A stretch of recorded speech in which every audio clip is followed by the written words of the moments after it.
नमस्कार, मैं हूं शहबाज खान। आप देख रहे हैं सागर टीवी न्यूज़।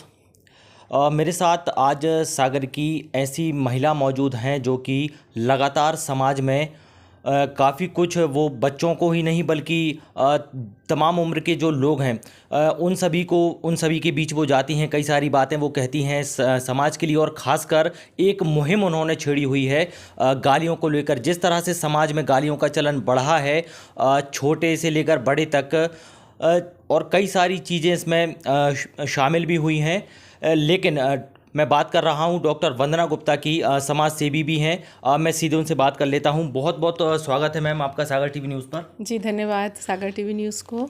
आप लगातार अभियान चला रही हैं और इसका असर ये भी हुआ कि अभी हमने देखा था कि 15 अगस्त पर प्रधानमंत्री नरेंद्र मोदी ने अपने संबोधन में भी इस बात को कहा है, महिलाओं को अपमानित ना किया जाए, और कई सारी चीज़ें उन्होंने कही। मतलब बात पहुंच गई वहां तक। जी जी। ये ऐसी चीज़ें हैं जो कि हम आप सभी को दुखी करती हैं। अगर हम कहीं सुनते हैं तो ऐसा नहीं, इससे सिर्फ महिला वर्ग ही अपमानित होती है, इससे पुरुष वर्ग भी अपमानित महसूस करता है, मगर हम आवाज़ नहीं उठाते। और मैंने विभिन्न क्षेत्रों में कार्य करते हुए, चाहे परिवार परामर्श केंद्र में वरिष्ठ काउंसलर के रूप में भी कार्य करते हुए, मैंने देखा पारिवारिक झगड़ों का बहुत बड़ा कारण ये गाली गलौज से प्रारंभ होता है। सामाजिक उसमें भी जहाँ एक दूसरे से हम अपनी किसी बात के लिए क्रोध व्यक्त करते हैं तो पहला शब्द गाली कहा जाता है, या फिर मैत्रीपूर्ण व्यवहार करते हैं तो भी हम गालियों का प्रयोग करते हैं। और हमको एहसास नहीं होता कि ये भाषा कितनी गंदी है। ये सीधे सीधे बलात्कारी मानसिकता का दिमाग में हम बीज रोपित करते हैं। और आज आप देख ही रहे हैं कि समाज किस किस तरफ जा रहा है, और प्रतिदिन प्रतिपल की घटनाएं, प्रति घंटे में कितना ज़्यादा ये अपराध बेटियों से लेके बड़ी बुजुर्ग महिलाओं तक बढ़ा है। चूँकि आप लगातार समाज में कुछ ना कुछ एक्टिविटीज़ आप करती रहती हैं, लगातार आप बीच में भी जाती हैं। 17 सितंबर को नो एब्यूज़ डे की बात कही जा रही है, तो क्या ये पूरा अभियान है? जब ऐसी चीज़ें हमने देखी तो मन हमको बहुत ही आंदोलित करता था और लगता था कि क्या कारण है कि लोग इस तरीके से देते हैं। फिर मैं इस विषय को, जहाँ लोग गाली देते थे, कहीं ट्रेन में सफ़र कर रहे या कहीं पे देख रहे, तो मैं उनको धीमे से उनको समझा के बोलती थी कि आपने जो बोला है तो आपको क्या पता है कि इसका क्या अर्थ होता है। तो बोले नहीं, हमने ऐसा नहीं सोचा, हम लोग तो दे देते हैं गुस्से में। तो मैंने जब उनको एहसास कराया तो उन्होंने माफ़ी मांगी। कभी किसी ने हमसे ये नहीं कहा, समाज के व्यक्ति ने, आपसे क्या मतलब हम कुछ भी बोलें। तो मुझे लगा कि नहीं, एक गंदगी की परत चढ़ी हुई है समाज के अंदर। उस परत को अगर हम हटाने की कोशिश करेंगे तो वो हट जाएगी। ये दिल को छूने वाली चीज़ है, दिल को चुभन देती है, तो दिल से ही ये चुभन निकालनी है। तो हमको लोगों के दिल में जाकर के ये बात बिठालनी पड़ेगी कि आप ये गलत कर रहे हो, और इसके लिए सबसे बड़ी चीज़ है जागरूक करना। तो हमारा ये अभियान जो है 17 सितंबर नो एब्यूज़ डे, एक दिन हमने इसलिए घोषित किया कि हम क्यों ना इसको संकल्प दिवस के रूप में भी मनाएं। रोज़ तो हम जागरूक करेंगे ही, मगर एक दिन ऐसा होना चाहिए जहां हम सारे प्रतिष्ठान जितने भी हैं, व्यक्तिगत, प्राइवेट, सरकारी, जितने भी संस्थान हैं, चाहे वो शिक्षण संस्थान हो, चाहे वो कार्यालय हो, चाहे वो प्रतिष्ठान हो, सभी जगह पे हम एक दिन 17 सितंबर नो एब्यूज़ डे को लेकर के क्यों नहीं हम संकल्प ले सकते कि हम आज से अब माँ बहन बेटी को की गालियाँ कभी जीवन में नहीं देंगे, क्योंकि सभी अपनी माँ के कोख से जन्म लेते हैं। और ये अभियान की शुरुआत ऐसे हुई कि जब मुझको सागर कैंट का ब्रांड एम्बेसडर स्वच्छ भारत मिशन का बनाया गया, मुझे लगा कि ये चीज़ें तो मुझको पहले से कचोटती थी। जब तक वैचारिक स्वच्छता नहीं होगी तब तक स्वच्छ भारत मिशन का संकल्प पूर्ण नहीं होगा। क्योंकि आए दिन जो घटनाएं आप पेपर में पढ़ते हैं, अगर एक कार्यालय को जिसको बहुत साफ सुथरा है और उसको स्वच्छ भारत मिशन की ओर से अवार्ड मिल जाता है, दूसरी ओर उसी कार्यालय में किसी के साथ गलत व्यवहार वैचारिक रूप से हो जाता है, तो आप किसको बोलेंगे? वैचारिक शुद्धि के लिए निश्चित रूप से एक गलत से गलत विचारधारा भी वाला भी व्यक्ति और गलत करने वाला भी व्यक्ति अपने घर को सुरक्षित चाहता है ऐसे मामलों में। क्यों? तो मुझे तो रामचरितमानस की वो पंक्ति याद आ रही है, सुमति कुमति सबके उर रही, नाथ पुराण निगम अस कहीं। और जहाँ सुमति तह संपत्ति नाना, जहाँ कुमति तह विपत निदाना।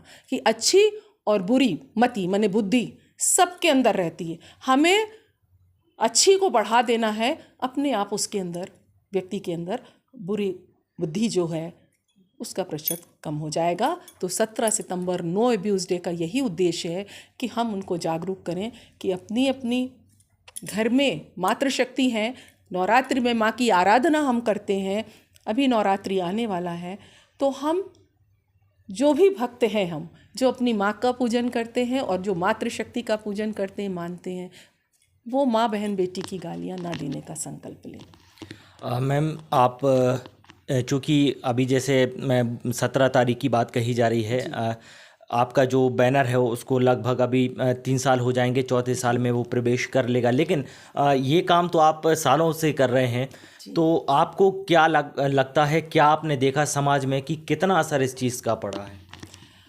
इसका इतना ज़्यादा सकारात्मक हमको परिणाम मिला है, इसीलिए आप देख रहे हैं कि ये मिशन दिन ब दिन आगे बढ़ता हुआ आज 3 साल पूरा करने के बाद चौथे वर्ष में प्रवेश कर गया है।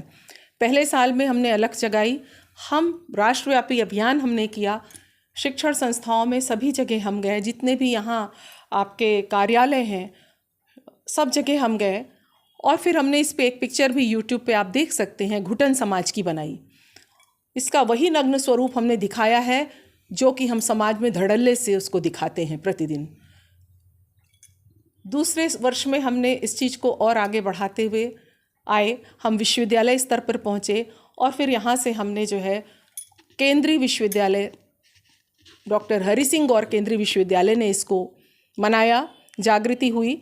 और उससे हमको जो विश्वविद्यालय के छात्र थे जिन्होंने खुद हमसे आके कहा कि मैडम हमारी तो शुरुआत ही गाली से होती है और हमें एहसास ही नहीं है, मेरे मुंह से कोई शब्द निकलेगा तो सबसे पहले गाली रहेगी, उसके बाद हम वाक्य पूरा करते हैं, हम कैसे करें।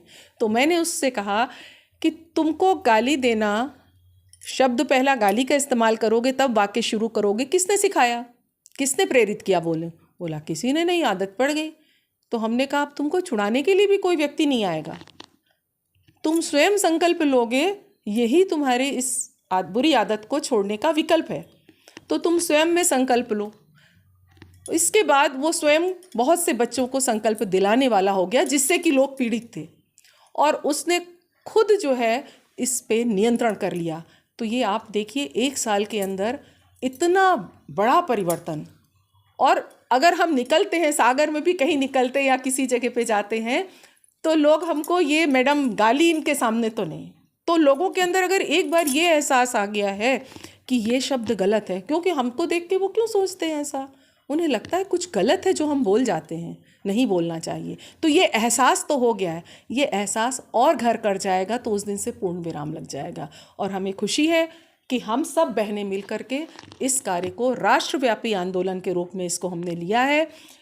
हमारे लगभग जो है 10, 12, 15 राज्यों में हम पहुंच चुके हैं और the association of we clubs of India के माध्यम से मैं इसकी बहुप्रांतीय चीफ कोऑर्डिनेटर भी हूँ। चूँकि इस अभियान की शुरुआत हमने की थी इसलिए मैं चीफ कोऑर्डिनेटर हूँ और इसको हम राष्ट्र स्तर पर ले जा रहे हैं।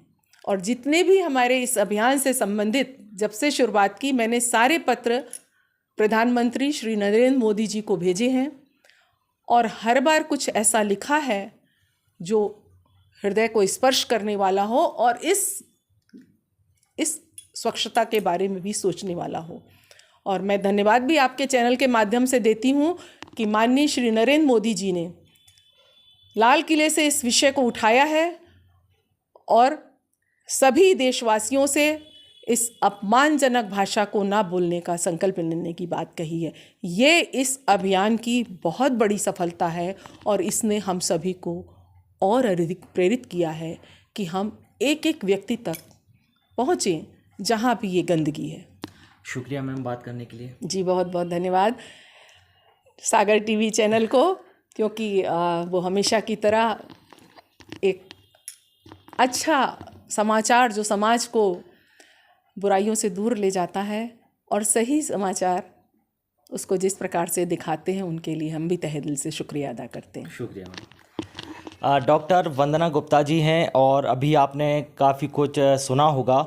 जैसा कि डॉक्टर वंदना गुप्ता जी के बारे में है कि वो शांत नहीं बैठती हैं। जितना समय वो अपनी अस्पताल को देती हैं उससे कहीं ज़्यादा वो समाज के लिए काम करती हैं और समाज से जिस तरह से जो गालियों का चलन बढ़ गया है, छोटे बड़े और तमाम लोग, और जो समाज में जो चीज़ें हैं उनको दूर करने, और वो लगातार इस प्रयास में भी हैं कि समाज से ये जो गालियां हैं वो बंद होनी चाहिए, और ख़ासकर जो युवा पीढ़ी है उसको इस चीज़ को बेहतर तरीके से समझना चाहिए। स्वच्छ भारत मिशन का ये भी संकल्प होना चाहिए, माँ बहन बेटी गालियाँ अब बंद होना चाहिए, बलात्कारी मानसिकता का अंत होना चाहिए, समाज की ये सीड़न समाप्त होना चाहिए। स्वच्छ भारत मिशन का ये भी संकल्प होना चाहिए। बहुत बहुत धन्यवाद आप। आओ मिलकर भारत को स्वच्छ बनाएं। श्रम और प्रकाश से हम अपने समाज को, परिवार को और देश को बहुत सुंदर बनाएं और देश को चमकाएं। धन्यवाद। तमाम खबरों के लिए आप बने रहिए सागर टीवी न्यूज़ के साथ। शुक्रिया।